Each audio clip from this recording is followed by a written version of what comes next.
I like big data sets, and I cannot lie. And sitting inside of any organization, there are huge data sets that are massively underplayed. Where do all of your landlords live? Where do all of your archive landlords live? What are you doing with all of the past clients that are on the inside of your organization?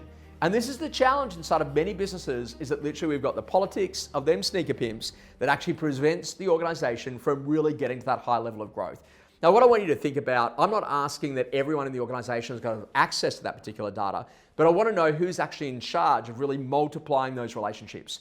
Now, inside of any business, we go to think about the landlord, and they've got a relationship with the property manager who tends to do a lot of the functional elements around arrears, routines, ingoings, outgoings, legislative compliance. You get the idea.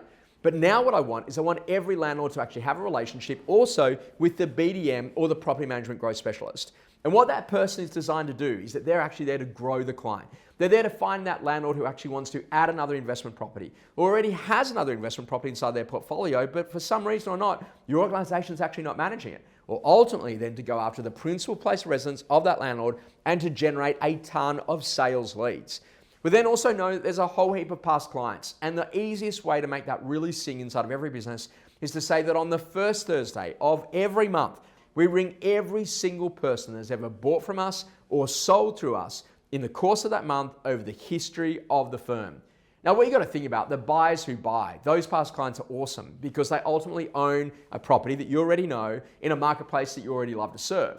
But now you've got to start to think about the past client transitional data of where does that seller actually move to.